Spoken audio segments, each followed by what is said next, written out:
Hola, ¿qué tal? Bienvenidos y bienvenidas a otro relato dominical. Y como habíamos dicho en el último programa, estamos en una etapa en la que ya arrancan los movimientos, los ajustes, los cabildeos y además todo lo que implica el movimiento del proselitismo electoral. Por eso queremos iniciar estas entrevistas, estos diálogos, para ir reflexionando poco a poco cómo esta dinámica se va a concretar ya en las elecciones de febrero próximo. Y para eso hemos invitado al fundador y miembro del buró del movimiento Reto, Eduardo Sánchez. Qué gusto, Eduardo, tenerte aquí. Muchísimas gracias, Orlando, y un saludo a toda la audiencia que sigue otro relato como yo.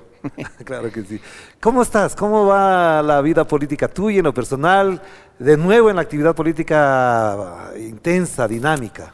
Bueno, Reto nació hace 3 años casi, Sí. 2 años y medio, no hemos parado, estamos en nuestra curva de aprendizaje, por decirlo de alguna manera. Ya. Venimos recorriendo el país desde febrero del 2022 y nos ha tocado 2 elecciones seguidas, que era algo impensable, no Claro. solamente impensable para el país, por las elecciones anticipadas después de la muerte cruzada del año pasado, sino también porque es un movimiento que están haciendo. Claro. Y como están haciendo, no hemos dejado de caminar por el país, no hemos dejado de movernos, reconstruyendo ahora el movimiento con nuevas autoridades, con nuevas directivas, hoy más que nunca conversando con la gente, porque es la gente la que sabe lo que necesita y de ahí tienen que salir de las Pero a las ustedes no les ha ido propuestas. mal, porque en las elecciones del febrero del 23, cuando se presentan elecciones seccionales de alcaldías, municipalidades, ganan, si no me equivoco, 15 cargos.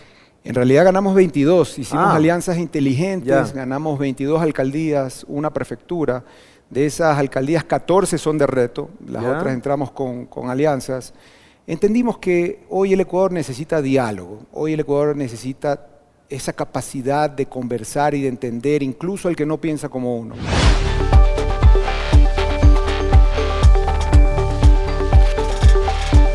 Con eso hemos ido caminando por todas las provincias del país, se ha sumado gente, se está contagiando gente con esta renovación total en la forma de hacer política y ese es el resultado y estamos muy contentos Pero con eso. una pregunta que siempre se va a hacer la gente que nos está viendo en este momento es, ¿cómo es posible que un movimiento con 3 años gane 22 cargos públicos, entre ellos una prefectura y las alcaldías que has mencionado? ¿Cómo fue Bueno, posible? ¿En base a qué fue eso? Bueno, honestamente es por la situación que está pasando en el país. Ya. La gente está cansada de los partidos tradicionales que llegan viscerales a decirnos a los ecuatorianos lo que necesitamos. Ya. Estamos acostumbrados a una política en el Ecuador donde el político que está a cargo en ese momento te dice cómo debes caminar, cómo debes pensar, cómo tienes que vestirte, cómo te duele la barriga. Y en Reto, al contrario, decimos, es la gente la que nos tiene que decir lo que necesita.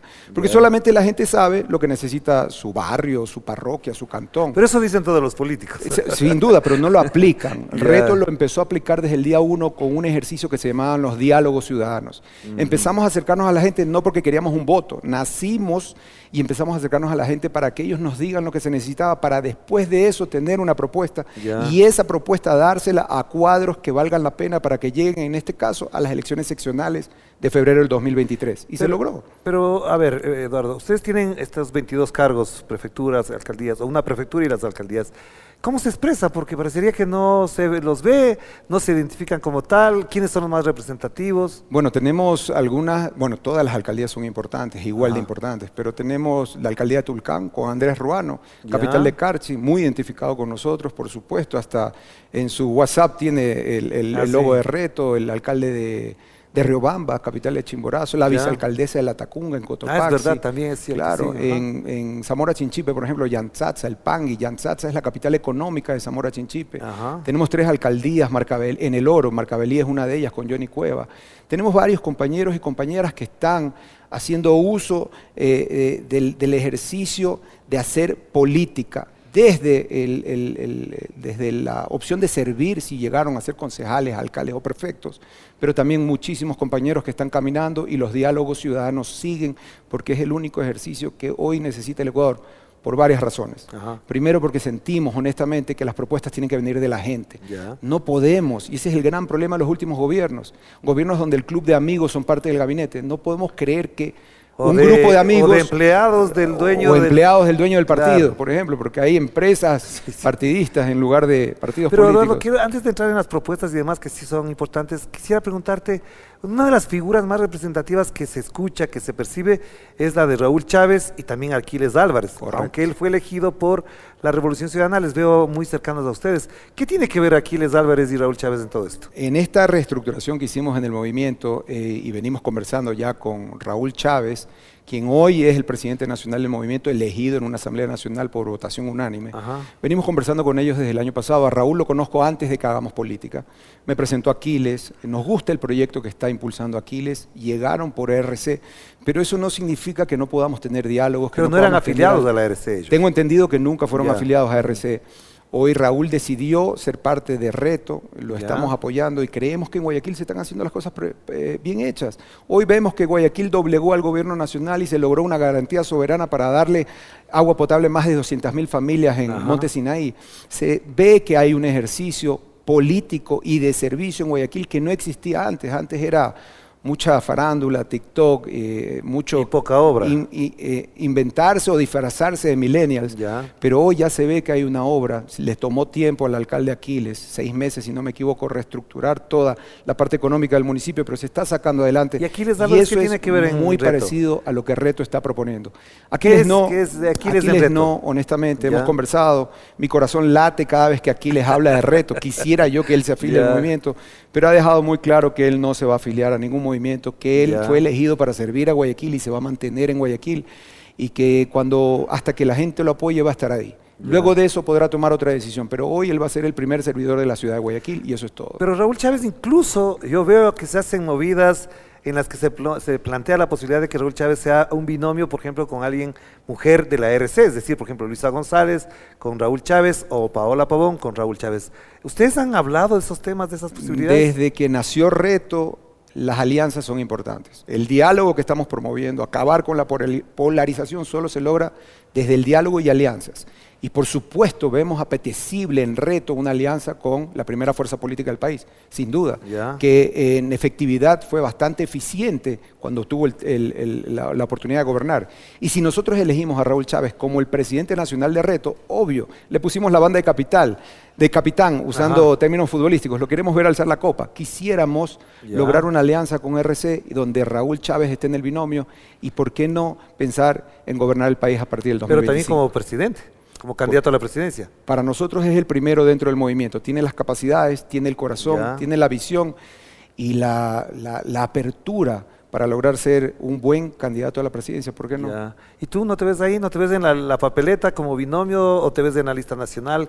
¿Cómo Yo- te ves? Porque tú tienes una trayectoria, tienes el ímpetu, has movido al movimiento, valga la redundancia, lo has sacudido, lo has puesto en escena. ¿No te ves ahí? Ya esto lo voy a tomar como un piropo ya.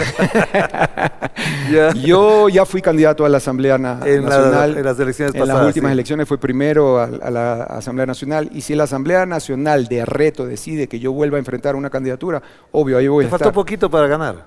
Faltaron pocos votos para Sí, ganar, faltaron ya. pocos votos para entrar. Tuvimos ahí un desfaz después de lo que ocurrió en las últimas elecciones, que cambió todo, absolutamente todo, y la votación y el electorado que teníamos nosotros ya según nuestros estudios, nuestro tracking, se fue hacia otro lado y bueno, ahí tenemos el resultado lamentable. el Ahora, día de entonces hoy. la pregunta de rigor que también cabe en este momento es ¿cómo se define Reto? ¿Es de izquierda? ¿Es socialista? ¿Es socialdemócrata? ¿Cuál es la definición ideológica y programática de Reto? Yo soy un socialdemócrata, soy un empresario, pero creo que hay que lograr hacer empresa en este país, obvio, protegiendo los derechos, obvio, viendo que un país en vías de desarrollo como es el Ecuador no puede ser un país que tiene un Estado derechoso. Ya. Porque lamentablemente estamos en vías de desarrollo y lo que más tenemos que hacer es proteger los derechos de los más Y vulnerables. tampoco estatista. Eso, no, al contrario, yo creo que yo defiendo el Estado. Ah, ya, Porque el ok. Estado tiene que ser el Estado tiene que ser lo más eficiente, tiene que ser lo mejor, tiene que salir del Estado. Si Ya. viene con fondos públicos, por supuesto que el Claro. Estado tiene que ser. O sea, vemos que en Europa, vemos que en otros países que Canadá. estamos admirando nosotros, diciendo que son nuestro modelo a seguir, tienen un Estado robusto y fuerte. ¿Por qué no lo vamos a hacer aquí en Ya, el Ecuador? claro. Lamentablemente hay una visión equívoca y que olvida mucho los derechos. Para nosotros los derechos son fundamentales. Y eso es lo que le pusimos a Reto al momento de fundarlo. Reto es un movimiento de centro-izquierda. Ya. Es un movimiento que entiende que hay que dialogar y que tanto en la derecha como en la izquierda hay cosas positivas, pero que también hay que aprender a deponer posiciones para lograr el bien común. Y aparte de esto de que defienden el rol del Estado, ¿qué les une a la Revolución Ciudadana que puedan compatibilizar, establecer alianzas en función de un programa? El deseo de servir eficientemente y el deseo de proteger a los más vulnerables. Obvio, se vio. O sea, yo crecí en los años 80 y 90 en la ciudad de Guayaquil y veía mujeres en las noticias que daban a luz en las puertas de los hospitales públicos porque no las podían atender. A los hijos, no había licencias, no habían pasaportes y lo estamos volviendo a vivir. Pero durante 10 años no se vivió. Entonces, si bien mucha gente quiere achacar y buscar levantar muchas veces falsos positivos para atacar a un gobierno que hizo cosas que hoy no se están viendo y que sí las vivimos en el pasado, los que tenemos edad para haber visto eso, perdóname, yo creo que es momento, y la renovación total que proponemos no quiere decir que todos son nuevos, quiere decir que hay que juntarnos con la experiencia, obvio con ideas nuevas e innovadoras, pero lograr algo para llegar al bien común. ¿Por qué no contagiarnos y agruparnos con la gente que hizo las cosas bien? Y en caso de que no se posibilitara, de que no se concretara una alianza Revolución Ciudadana, Reto, ¿ustedes pondrían candidato a la presidencia? Yo creo que la alianza está casi cerrada. ¿Ah, Yo sí? quiero anunciar, no sé si vale la pena decirlo, pero bueno, creo que hay este, mucha empatía. Este es el espacio para Yo creo que hay mucha empatía entre la dirigencia de RC hoy, la presencia de Raúl Chávez con nosotros. Obvio, hace que haya un acercamiento mucho más fuerte. El reto en todas las provincias del país no ha sido lejano. Si no me equivoco, 9 alcaldías de las que logramos en el 2023 fueron en alianza con Revolución Ciudadana. La prefectura de Santa Elena fue en alianza con la Revolución Ciudadana. O sea, hemos hecho alianzas con Pachacuti, que hemos hecho alianzas con RC antes. No es difícil para nosotros tener ese diálogo con RC. Pero digo, si no tuvieran la posibilidad de tener el candidato en el binomio, sea presidente o vicepresidente. Yo soy pragmático. Yo creo que hay que pensar en que va a haber una alianza. Yo creo que hay que pensar y luchar por la alianza. Así como creo que hay que lograr el triunfo en una sola vuelta. O sea, aquí debemos dejar de pensar en lo que podría ser, porque si nos mentalizamos en que las cosas tienen que salir, hay que empujar con toda la buena vibra que tengamos y toda la energía que salgan las cosas así. Yo quiero, y mi propuesta dentro del movimiento, porque hay también diversas posiciones, es que haya una alianza nacional en el binomio y en la lista de asambleístas. Pero entonces la pregunta de cajón es, ¿ya hay una alianza? ¿Ya se han establecido contactos? ¿Se han hablado? Hasta lo último que hemos hablado ha habido mucho contacto y creo que la alianza está por ser anunciada y vamos a tener una convención nacional este día sábado, lamentablemente por la situación de seguridad del país y estos problemas que hay. No se ha podido concretar, pero pronto vamos a hacer un anuncio, vamos a tener nuestra convención y seguramente le vamos a dar noticias al país de cómo va a ir Reto en las próximas elecciones. Te hacía estas preguntas considerando que buena parte de la discusión que ha habido alrededor de las próximas elecciones giran en que hay dos fuerzas potentes, la derecha o el anticorreísmo y la izquierda con el correísmo. Pero en la izquierda también hay dificultades y muchas personas son proclives, están hablando de hablar de un frente patriótico, de una alianza nacional. El propio Rafael Correa lo dijo en una entrevista en este programa, dijo, sería importante tener un frente patriótico que recupere la dignidad y también hablaba de una constituyente. Te pregunto, esta posibilidad de una alianza de la Revolución Ciudadana, Reto, ¿con quién o con qué grupos más tú la ves posible? Mira, yo estoy 100% de acuerdo en que tiene que haber un frente. Es indudable. Tenemos que aunar esfuerzos para lograr tener un frente. Yo, por ejemplo, tengo una extraordinaria relación con Guillermo Chorochumbi. Tuve la oportunidad el año pasado de tener una relación con Leonidas Issa, con Pablo Dávalos. ¿Por qué no invitarlos a ellos a ser parte de esto? Yo, si me preguntas a mí, deberíamos de acercarnos a ellos, deberíamos de buscar y todos entender que hay que poner posiciones para lograrlo. Entonces, si se puede con ellos, por ejemplo, con Pachacuti, creo que sería algo muy bonito, sería muy interesante. Si se puede agrupar a alguna gente que no se considera de izquierda, pero que entiende que el país necesita soluciones para la inseguridad, para la salud, para la educación. Para el empleo. Para el empleo. Una de las cosas más... O sea, en las encuestas el primer problema ya no es la seguridad, ahorita es el empleo. Yo vengo del sector empresarial. Estamos en problemas. Hay que reconocerlos. No hay empleo, no hay flujo, no hay dinero en las calles. No hay consumo. O sea, no hay consumo. Entonces, sí tenemos que juntarnos con quien quiera juntarse para sacar el país adelante. Pero en esta perspectiva... Más que una ideología, a eso voy. Más que del centro a la izquierda, más que pensar que hay que poner un frente patriótico de izquierda, creo que tiene que ser un frente patriótico. Por la patria. Por la patria. Claro. No importa si eres de izquierda o de derecha. Tú ves ahí, por ejemplo, al Centro Democrático de Jimmy Jairala, porque ya Carlos Rabascal parecería que ya no va, le ves ahí al sector de izquierda, de la izquierda democrática, por ejemplo, les ves a ellos. Yo veo a todos, si es que nos ponemos de acuerdo con un plan de gobierno que sea apetecible para que todos nos sintamos representados, yo creo que no hay que hacerle el feo a nadie, Ya. honestamente. ¿Y a quién más podrías ver en esa perspectiva, en ese marco de Mira, alianzas? nuestro presidente Raúl Chávez anunció que tuvo conversaciones con Tabaqui, que sé que ahora va a ser candidato a la presidencia, dicen. Del Partido Social Cristiano. Creo, si no me Creo, equivoco. perdón, sí, que sí. hablamos con Jan Topic, a quien conozco. Raúl es muy amigo, yo también lo conozco mucho a Jan. Se habló, estamos abriendo las puertas, al menos desde Reto, para decir, señores, sí, es verdad, estamos buscando una gran alianza Frente Patriótico, pero aquí está Reto, el movimiento que es nuevo. La única fuerza política nueva, emergente en el país, es Reto, y que tiene la posibilidad de generar el diálogo. Vengan para acá. Vengan para Reto, las puertas están abiertas porque tenemos que sumar, tenemos que sacar el país adelante.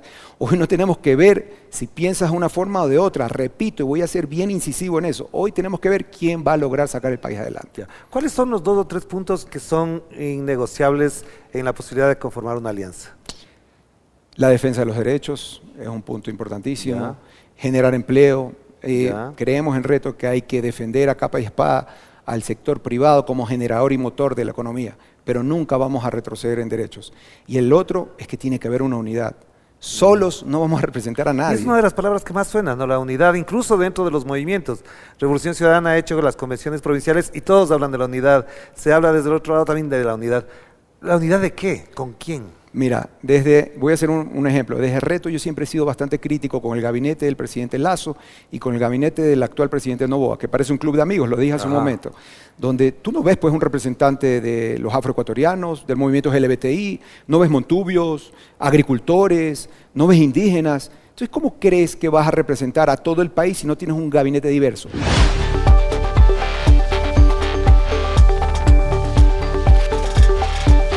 Lo mismo tiene que ser una alianza patriótica. Si es que vamos a hacer una alianza para salir y sacar adelante al país, tiene que haber representación de todos los sectores. Por ahí hay que empezar. Pero ¿con quiénes no hacer alianza, por ejemplo? ¿Quiénes sí están vetados por obvias razones o por circunstancias muy particulares? Hay algunos que están saliendo ahorita que más bien parece que son chimbadores, que están saliendo para robar algunos puntos y que honestamente no representan a nadie.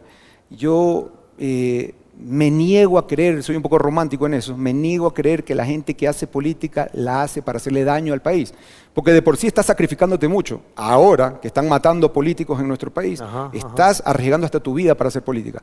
Pero sí, sin duda hay gente que está por el ego, por el reconocimiento y muchas veces lamentables por dádivas. Yo creo que hay que identificar bien a esa gente. No puedo calificar a nadie, obviamente, no puedo apuntar con el dedo quiénes son, pero sí te puedo decir que si vamos a hacer un frente, por ejemplo, si me preguntas a mí, Reto, Pachacuti, RC, me encantaría escuchar eso. Si viene Centro Democrático y la izquierda democrática, mayor es la oportunidad de llegar a ciertos sectores. Y diversos grupos, como te dije, afroecuatorianos, grupos LGBTI, grupos feministas, grupos de medio ambiente, grupos de medio ambiente. Yo sé que entre RC, o se escuchan, no lo sé porque no soy parte de RC ni de Pachacuti, que un punto divergente es el tema medioambiental. Yo soy un empresario... El extractivismo en particular. El extractivismo. Yo soy un empresario de energías renovables. Yo tengo plantas solares. Yo vendo energía que hago porque tengo paneles solares. Yo sí creo que hay que dejar de ser esclavos de los derivados del petróleo. Por ejemplo, cuando fueron las elecciones anteriores, nosotros salimos y entendíamos que la economía del país depende todavía del petróleo. Obvio que no vamos a renunciar a lo que hoy nos sostiene, que son pilares económicos de nuestro país. Pero eso no quiere decir, dicen que el ITT nos da 1.300 millones de dólares al año. Bueno, si nosotros ponemos una planta de 6.000 megas que se puede hacer, bien se puede hacer en Manabí o en Santa Elena y vendemos a 5 centavos el kilovatio, la energía, nosotros tenemos 1.300 millones de dólares al año y podemos ser un banco de energía, honestamente. Hay más de 50 países que pasan por la línea ecuatorial y el Ecuador es el único que absorbe el 100% de los beneficios para la agricultura y para energía solar, los beneficios del sol. Nosotros podemos ser un banco de energía para Colombia, para Perú, hasta para Brasil. Tenemos el mar, ¿ustedes apoyaron la tenemos el consulta de aire. Yasuní o no? Por supuesto. O sea, yo me opuse. Para votar no. Yo no quiero que sigan explotando el Yasuní. Lamentablemente es lo que sale de mi corazón. Pero no dejo de entender que es necesario. Pero tenemos que darle otra opción, pues. Si queremos renunciar. O sea, tiene que ser gradual. Por supuesto. Gradual, claro. Por ejemplo, yo voy a decir algo que va a sonar horrible. Y ojalá que no lo corten para que no salga feo.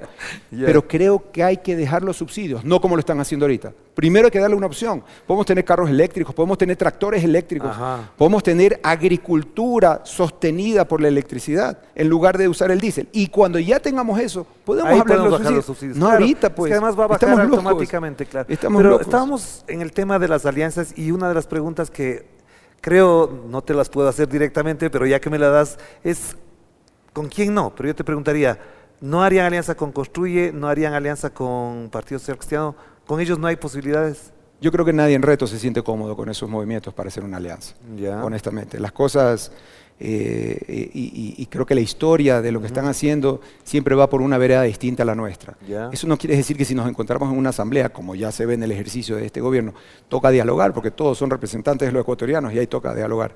Pero para una alianza con fines electorales, creo que sería una disonancia hacer una alianza con gente que no piensa como nosotros. Y tampoco con ADN, del señor Daniel Noboa. Sí, por supuesto.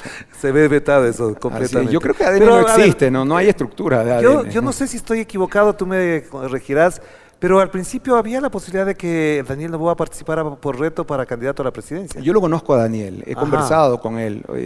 Soy de Guayaquil, nos conocemos mucho. Son más o menos por la misma edad, por ahí van. Eso también lo voy a tomar como un piropo porque soy mayor que él. Pero Ya. y conversé varias veces con él cuando fundé el movimiento, por supuesto. Pero él tenía Ya. bien en la mira tener su propio movimiento. Decía que iba a ser presidente de la República.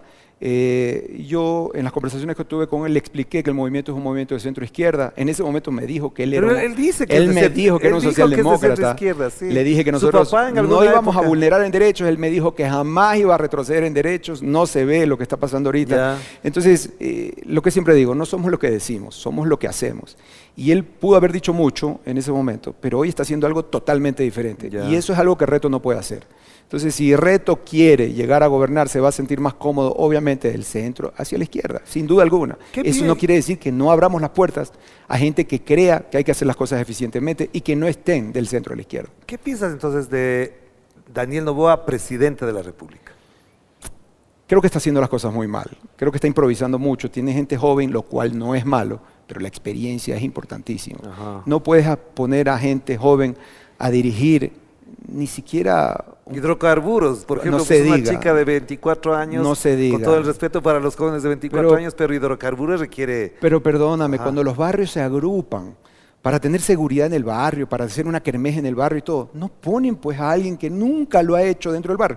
Escogemos a un presidente del barrio que sepa que la fiesta del barrio va a salir bonita, que va a Que sabe a poner quién seguridad, llamar. que tiene contacto con Sí. el municipio para llamar, que se hace amigo de los policías para que lleguen a protegernos. No Ajá. pones a un improvisado, pues. Claro, claro. No se diga un gobierno nacional y casi todos los ministerios tienen improvisados, pero nuevamente, es un club de amigos. O sea, no tienes representación de todos los sectores del país. Entonces, ¿cómo vas a representar a todos los sectores o no representar? Claro. ¿Cómo vas a entender las necesidades de todo el país si no tienes quien los represente? ¿Tú votaste por Daniel Noboa? Yo voté por Luis. Ya. Sí, en la primera vuelta voté por Ya. Reto, lista 33. ¿Qué Y por cree, supuesto, en la cómo segunda ves vuelta voté la por Luis. perspectiva de lo que le resta al señor Daniel Noboa en el gobierno? ¿Crees que se van a mejorar las cosas? Y te hago la pregunta con segunda intención, porque si es que él se recuperaría en la gestión, corregiría los errores, él puede reelegirse, según dicen algunos. Yo no sé si sea así. A ver, mi sector energético. Ajá. Yo soy un empresario de la energía. El estiaje se viene en octubre, noviembre. Ajá. Se viene otro desastre en el país. O sea, yo no sé quién piensa o quién puede pensar que hay tiempo para corregir algo. Ajá. O sea, ya no hay tiempo. Hubo tiempo al principio. Había Ya cómo tenía hacer un apoyo, plan. tenía un apoyo O sea, legislativo. Por ejemplo, plantas solares. Tú quieres evitar el estiaje, estás esperando que venga una barcaza que está viajando. Dicen que ya viene. Hay que fiscalizar a ver si de verdad está viniendo. Así es, ajá. Pero en 2 o 3 meses sí puedes poner plantas solares, pues. ¿Pero por qué se hace? Se votó en una ley que él impulsó, que el gobierno nacional impulsó. Y La ley todos los antiapagones sectores, se llamaba. La ley antiapagones. Todos los Claro. sectores se juntaron, la izquierda y la derecha, para apoyar eso. No existe el reglamento. Y entonces, estamos esperando. ¿Hace cuánto se aprobó el AR? Ya van 3 En meses. febrero, en marzo creo que se aprobó. Y el reglamento. Entonces tenemos la ley, pero los empresarios no pueden invertir, porque yo sí creo que el empresariado tiene que invertir. Sí. O tú en tu casa, todos podemos empezar a poner plantas solares en nuestras casas, en nuestro Ajá. negocio y todo, pero no hay reglamento para hacerlo. Y así está pasando en todos los ministerios en este país. Entonces yo sí pienso, honestamente, y muy humildemente, que no hay tiempo de remediar. Y como yo soy un dirigente político que estoy viajando por todo el país y tenemos directivas en todo el país, lo que se siente es que está en caída libre el gobierno. Yo veo por ahí unas encuestas y todo, y respeto muchísimo. No sé dónde harán las encuestas. Sí, pero la de Sedato se pone prácticamente con 52% de intención de voto. Honestamente, si me preguntas a mí, yo no creo que pase el 24% del gobierno y sigue en bajada. Y yo creo que de esa caída libre no hay retorno. Y por más que por ahí se quiera hacer algo y todo, o sea, ¿de dónde van a salir los recursos? O sea, y la ineficiencia, mírala en el trabajo. Lo que tienes, lo poco que tienes de recursos hoy día, no lo estás usando tampoco.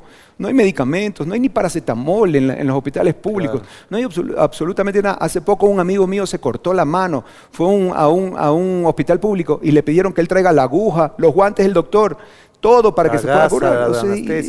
Eso no es un Estado, no hay Estado. Pero tú que le conoces a Daniel Noboa, que has tenido contacto con él, ¿por qué llega a ubicarse en la postura de ser un anticorreísta a muerte, de a veces no dar los datos precisos, en otros casos mentir, atacar sin verificar?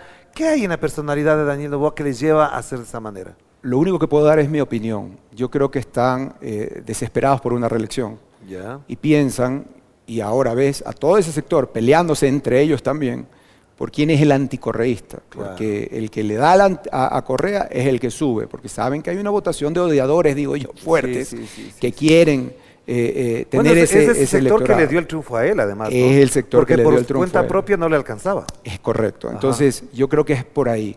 Yo lo conozco, he conversado 3, 4 veces en persona con él. No es que soy amigo de Daniel, lo conozco, entonces no puedo hacer un análisis, no soy psicólogo para hacer un análisis psicológico de cómo es él, pero creo que él lo que está buscando y lo que sus asesores de comunicación le están diciendo es que le dé al correísmo porque es la única manera que él pueda sostener lo poco o frenar esa caída libre en la que se encuentra en este momento. Y siendo así como está el panorama, ¿tú ves que en segunda vuelta podrían estar estas fuerzas anticorreístas con las correístas y repetiríamos lo que ha ocurrido en los últimos quizás son 8 años ya?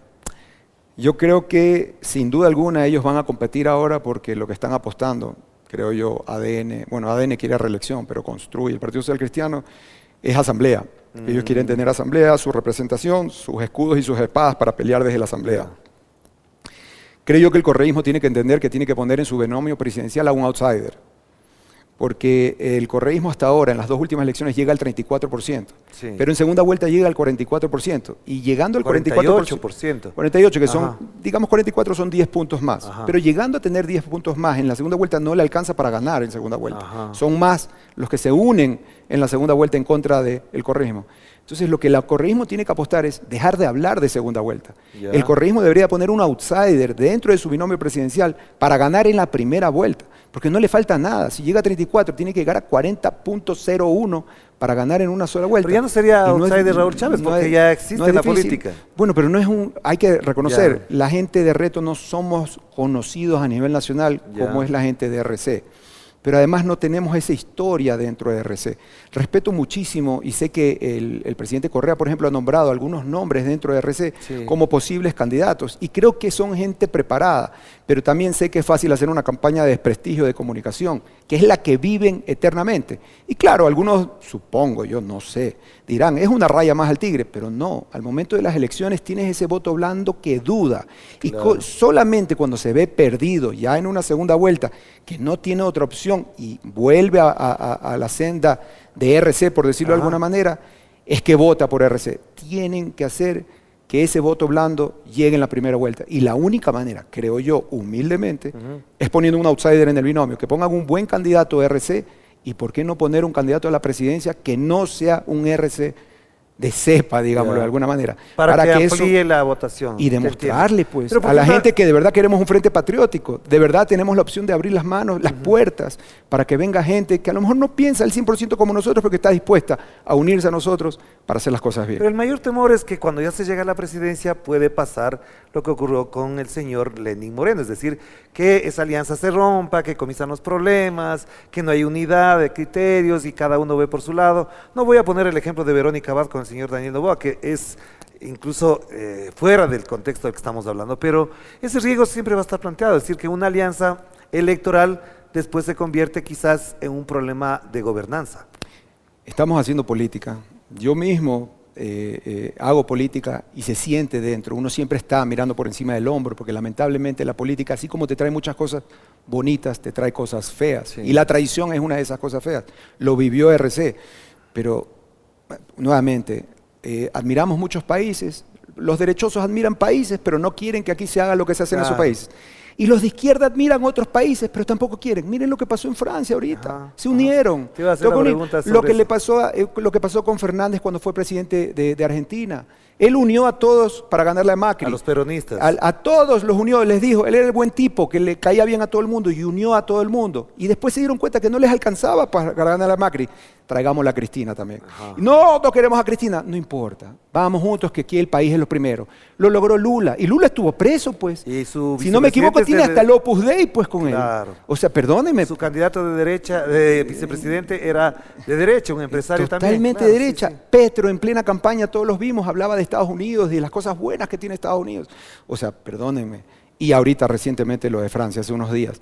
O sea, hay que lograr. Es verdad que hay un riesgo. En todo en política hay un riesgo. Hay que ver cómo minimizar los riesgos. Pero lo importante hoy día es el país. Y la única forma de salir adelante y la forma de llegar a hacer las cosas por el bien del país es juntándonos. Pero a ver, frente a eso, aquí estuvo en este mismo sed, en este mismo programa, Gustavo Yalc. Con Yalc, me imagino que viste la entrevista. Sí. Hay una serie de elementos de análisis de lo que él ha dicho. Por supuesto, hay gente que ha comentado esa entrevista, otros que me han dicho que efectivamente es el candidato más factible, plausible para ganar la presidencia. ¿Le ves a él liderando a ese sector del que estás exhibiendo como posibilidad de sumar más a la RC? Sí vi la entrevista y por eso no vine de blanco, porque el fondo es blanco. Ya sabías cómo era. Pero creo que Yalc es un hombre muy preparado. Sí. Creo que es una persona que sí podría ser considerada un estadista y que podría hacer las cosas bien, sin duda alguna. Pero me preocuparía que la fórmula vuelva a seguir siendo solamente actores políticos fuertes de RC. Porque por más que también leí en algunos tweets que Yalc nunca ha sido afiliado a RC, nadie puede negar que fue ministro de RC. No se puede negar eso. Siempre están atacando a RC que puso los jueces. Bueno, él fue ministro de Justicia de RC.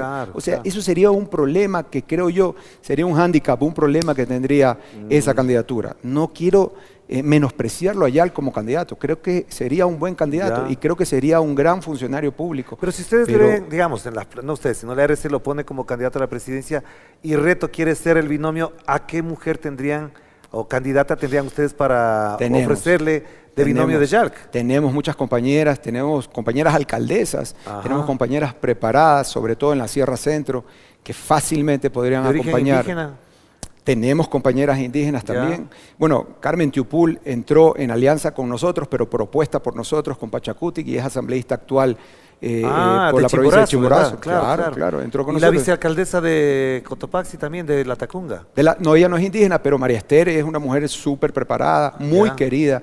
La Tacunga no, y tenemos algunas compañeras a lo largo y ancho del país que nos han acompañado hasta ahora. Catherine Pacheco en la provincia del Oro, una mujer joven, preparada, buenísima Catherine, que ahora se va a hacer una maestría y espero que no se vaya y que se quede, pero no puedo ser mezquino tampoco. Oye, hay en medio de este debate también hay una cosa que es fundamental y no sé si estarás de acuerdo con lo que te voy a preguntar, es que para recomponer este país no basta con gobernar los 4 años que vienen, no hace falta solamente tener una mayoría en la asamblea, sino que, como ha propuesto Rafael Correa, le han seguido no todos los de la RC, hace falta una asamblea constituyente. ¿Hasta dónde es necesaria? Tú también fuiste muy cercano a la constituyente del 2008, por varias razones. ¿Crees que efectivamente por ahí se van a resolver los problemas? Mira, lo pensé mucho en la última elección, lo discutíamos mucho y nos hacían la pregunta cuando dábamos la vuelta por el país. Yo creo que hay que hacer algo. Te voy a dar el ejemplo más claro, de ahorita, reciente.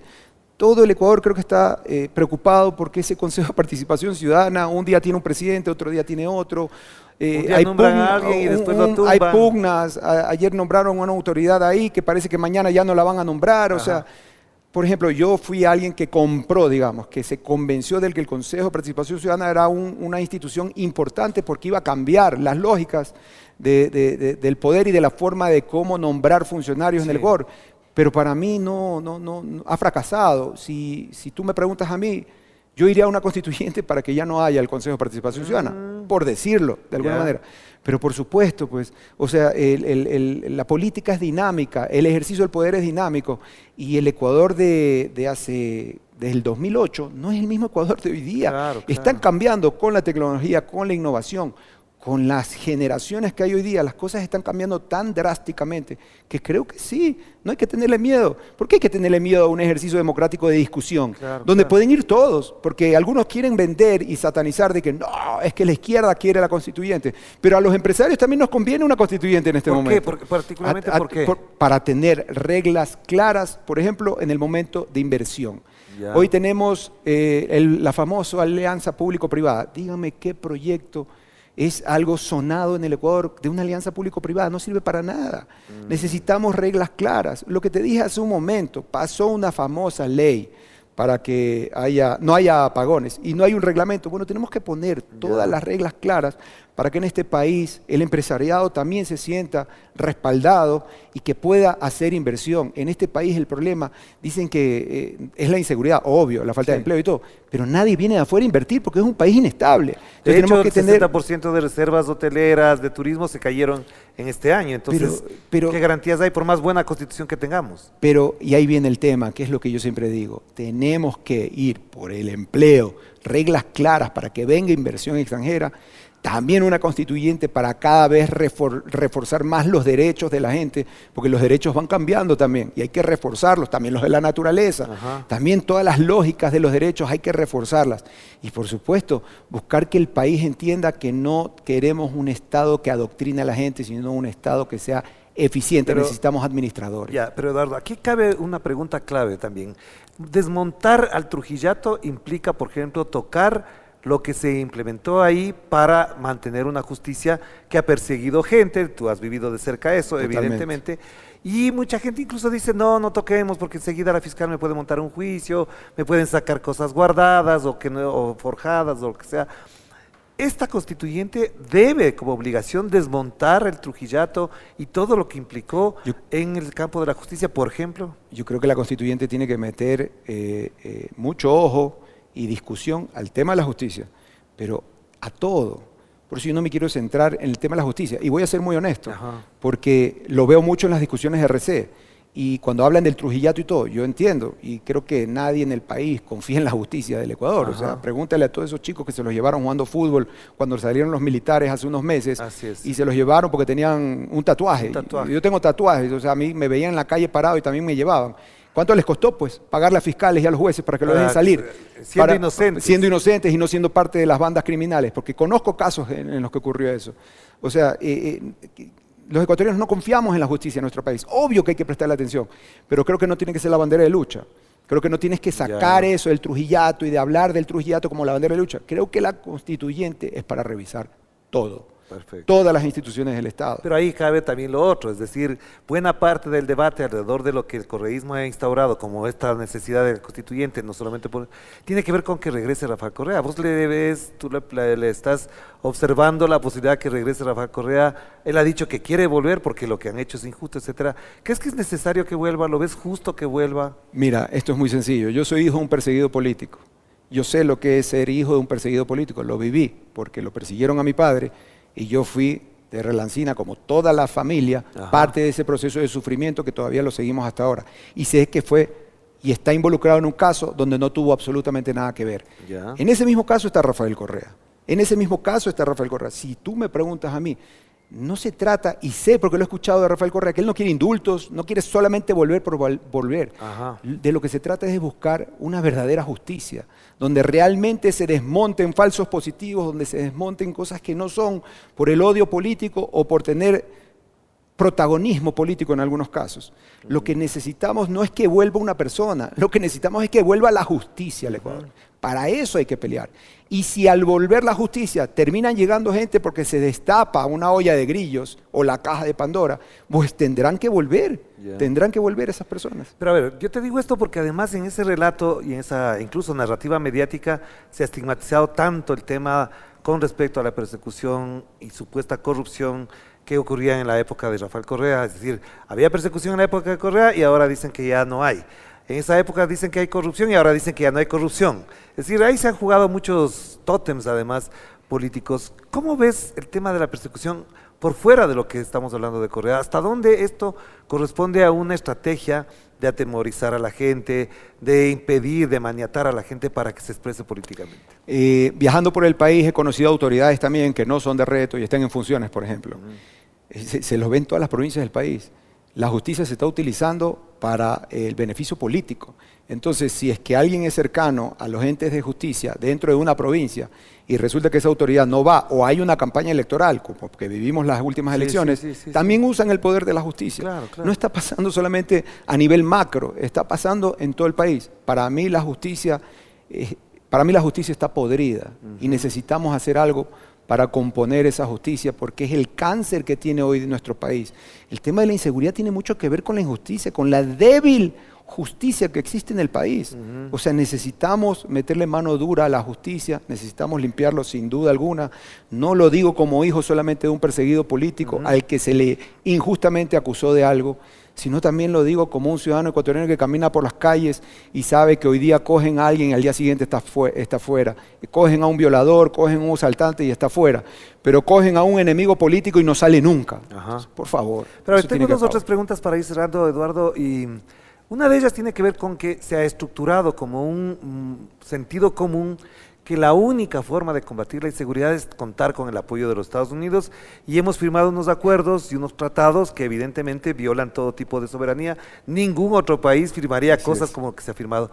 ¿Es factible, es posible gobernar para resolver la seguridad sin contar con esos acuerdos y sin, digamos, el tutelaje de los Estados Unidos? Mira, hay una narrativa que se quiere imponer aquí en el país, y yo lo discutía hace pocos días con unos amigos. Y me decían que el problema de la inseguridad es culpa del correísmo. Esto es muy sencillo. Nuevamente, no somos lo que decimos, somos lo que hacemos.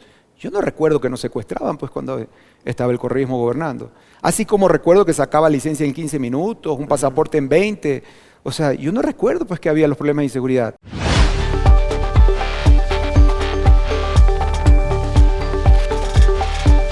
O sea, ¿cómo hizo Correa para salir y dejar de gobernar el país, para hacer que exista la inseguridad después que él se fue? Y hasta donde tengo entendido en ese momento, porque honestamente no estoy seguro, no había pues los tratados con los Estados Unidos. Yo no digo que no podamos buscar ayuda de Estados Unidos, de Europa, de China, de Rusia, de donde sea. Necesitamos ayuda, necesitamos captar experiencias positivas para aplicarlas en nuestro país, porque ellos ya pasaron por esto. Otra vez, yo crecí en un país en los 80 y los 90 donde había guerrillas en Colombia y en Perú, y aquí era una isla de paz. Una isla de paz. Sí. Ahora ya no somos una isla de paz, ahora nos están matando. Ahora somos la isla de violencia. Ahora es una isla de violencia. Sales de la casa, coges un bus, un taxi, lo que sea, caminas, es un cuento de terror. Entonces, necesitamos nosotros buscar las alianzas. Pero no significa que esa gente nos dé diciendo lo que tenemos que hacer. Porque además nosotros sabemos lo que necesitamos y tenemos gente capaz. Es que la droga se va para Estados Unidos y Estados Unidos no frena ese tráfico. Además. El consumo. Y la otra pregunta tiene que ver con los acuerdos con el Fondo Monetario Internacional. Desde el gobierno del señor Lenín Moreno para acá se han firmado todos los acuerdos con el Fondo Monetario Internacional que ya parecía que eran cosa de antaño, del siglo pasado. ¿Cómo modificar esa lógica de que la gestión económica, la administración pública y todo lo que tiene que ver con el empresariado gire alrededor de lo que te impone el Fondo Monetario Internacional? Ese es el gran problema. Nuevamente, como el tema de la inseguridad. La ayuda es bienvenida, de donde sea y como venga, pero no me digas lo que tengo que hacer, pues. O sea, es como que yo tengo un problema económico en mi casa, y este ejemplo es muy básico. O en mi tienda, o en una tienda tenemos un problema económico, y pides a alguien que te haga un préstamo, pero esa persona te dice, ok, pero ahora le tienes que subir el precio a los productos que vas a vender. Perdón, pero entonces no voy a vender y no te voy a poder pagar, pues. No es que ahora tienes que votar a un empleado. Y entonces, ¿cómo hago? Pues si yo también tengo que cocinarle a mi familia cuando llega, tengo que mandarlos a la escuela, tengo que tener a alguien que me reemplace. No, tienes que votar al empleado, tienes que subir los precios. Entonces, ¿y cómo hago? Ah, pero si te va mal, yo te vuelvo a prestar plata, pues para que puedas volverme a pagar a mí mismo. A ver, que venga el dinero, si es que nos van a ayudar, que venga donde sea, pero que no nos impongan. Que nadie nos venga a imponer, porque en mi casa no me imponen lo que tengo que hacer. Y nosotros somos ecuatorianos, y esta es una gran familia que se llama Ecuador, y en nuestra casa no nos pueden imponer las cosas que tenemos que hacer. Para finalizar, entonces tengo una pregunta que va a girar alrededor de 2 o 3 tópicos que han sido de poca discusión interna, pero que sí van a definir lo que haga el próximo gobierno. Y tiene que ver con el campo de las relaciones internacionales. Digamos que Reto participa en una alianza con la RC, forma parte del gobierno o tiene una mayoría en la Asamblea. ¿Qué haría con la situación con México, con la ruptura de relaciones con México? Perdóname, pero no hay que ser un genio para saber que lo que pasó en la Embajada de México es un desastre, o sea, es algo inconcebible. O sea, no hay un país que apoyó esa invasión. Y ahora se están inventando cosas para decir que sí, tienes a estos voceros del desastre, les digo yo, o a los sugars de la política que quieren convencernos con cosas, a decirnos que estuvo bien. Perdóneme, pues, no se ha visto en ningún lado, pues. O sea, Assange estuvo en la Embajada del Ecuador tantos años en Londres, claro, y nunca claro, se metió el gobierno de Inglaterra a sacarlo. bueno, es algo pidieron permiso inconcebible. para meterse. Yo rechazo totalmente Claro. lo que pasó en la embajada. Soy hijo de mexicana, además. Ah, sí, es verdad, es cierto, Entonces, sí. rechazo Claro. totalmente Es verdad. lo que pasó en la embajada, y eso no puede pasar. Por supuesto, yo creo que lo que tiene que hacer, lamentablemente, nuestro país es pedir disculpas, porque es todo. Hay que bajarle un poquito el tono y las rayitas al ego y ser más humilde y decir, ¿sabes qué? Me equivoqué, y se solucionan las cosas, porque hasta donde tengo entendido, el presidente saliente y la presidenta que está entrando a México lo ha dicho. Con que nos digan, ¿sabe qué? Me equivoqué, está Y, bien, no- y y- todo y queda se comprometan tranquilo. a no repetir. Y que no, obvio, pues Claro. si pide disculpas y reconoce que fue un error, hay que ser un idiota para Pero también creo que para dijeron, repetirlo. puede ser que me equivoque, pero estoy casi seguro de que lo que dijo la canciller Alicia Bárcena y lo que dijo la presidenta electa Claudia Sheinbaum es que tienen que garantizar el asilo de Jorge Glass. Pero es que, a ver, los acuerdos internacionales ya existen. Aquí no estamos inventando el agua Así es, tibia. ajá. Y un país, si bien no está de acuerdo con el otro país que le da asilo, no puede hacer nada al respecto. Claro, O sea, ahí no vamos a cambiarlo. Ya. Lo que pasa es que si lo vemos nuevamente con fines electorales, había una consulta que se venía, Sí, ¿no? sí. Y parece nuevamente que le están aconsejando a este gobierno a decir, tienes que ser anticorreísta porque de esa manera te vas a reelegir. En ese momento, de esa manera vas a ganar la consulta. Creo que es un error. Está haciendo quedar pésimo a nuestro país. Ya. Estamos quedando como muchachos. O sea, dentro de la opinión internacional, el Ecuador quedó como muchacho. Ya. Entonces eso tiene que cambiar. Para cerrar, unas dos preguntitas con respuestas cortas de carácter personal. ¿Cómo se ve Eduardo Sánchez de aquí en el 2030? Que es un plazo que más o menos nos hemos propuesto y que además coincide con el bicentenario de la fundación de la República. En el 1830 se funda la República del Ecuador. ¿Cómo tú te ves en el 2030? Con una familia más grande. Más guaguas. Parece que viene una más. Estamos Ah, ya. esperando eso. Le mando un beso a mi esposa Araí. Mira que me pongo enseguida, Sí. me llega, ¿no? Te sensibilizaste con eso, sí. Sí, y con la satisfacción de haber puesto un granito de arena en mi país, Ya, de haber servido, de impulsar el cambio de la matriz energética, que es lo que yo sueño, ya. de que veamos un poco más hacia las energías renovables. Le tengo mucha fe a mi país, no solamente en agricultura, podemos ser banco de alimentos para el mundo, pero también, y lo digo porque tú comes una manzana, una naranja, escupes la pepa y el próximo año sale, hasta en los techos de las casas crecen Sí. plantas en nuestro país, somos privilegiados. Pero también como un banco de energía, es un sueño que tengo y es algo que quiero impulsar muchísimo, y espero que para el 2030 pueda mirar para atrás y decir, yo ayudé a que eso sea. Claro. La última pregunta, ¿cómo sentiste que Ecuador no haya podido clasificar a la siguiente fase de la Copa América frente a Argentina? ¿Cómo te sentiste en ese momento? Me dolió muchísimo. Además te gusta el fútbol un montón. Todavía estoy, y soy emelexista de corazón, azul. Ya. No, me dolió muchísimo, jugó increíble Ecuador. Finalmente, creo que el técnico otra vez se equivocó en alguno de los cambios. Sí, pues bueno, ya no Lo está sacó a el Sarmiento, técnico. ya no está ese técnico. Ya. Creo que también la Federación Ecuatoriana debería cambiar de dirigentes, Sí. porque son los dirigentes los que escogen al técnico. Estoy preocupadísimo además lo por cuál mantienen. sea el técnico que venga ahora. Ya. Pero mucho respaldo para nuestros jugadores, sacaron esa garra ecuatoriana que es la que tenemos que sacar el próximo año en las Claro que elecciones, honestamente. Muy feliz por la participación de Ecuador y con mucha esperanza que Ecuador va a ser protagonista en las eliminatorias y seguramente cuando clasifica al Mundial. Claro que sí. Gracias, Eduardo. Gracias, Qué gusto Orlando. tenerte acá. Muy Muchísimas amable. gracias. Y gracias a ustedes por acompañarnos aquí en otro relato dominical. Por supuesto, hay varias cosas que surgen de la conversación con Eduardo Sánchez y tenemos presente que además a partir de esta conversación se generará también la conversación pública y la discusión política alrededor de las próximas elecciones. Por eso les invitamos a los candidatos, a las candidatas, a quienes quieran participar de esta reflexión conjuntamente con nosotros, pues que vengan, que participen de esta reflexión. Y no queremos dejar de mencionar este producto que nos han ayudado para promover, para resaltar. Se trata de Happy Style, chocolate con leche y CBD, así que les invitamos a que también lo consuman. Gracias por el apoyo que nos dan para realizar este programa. Un abrazo para todos. Chao, chao.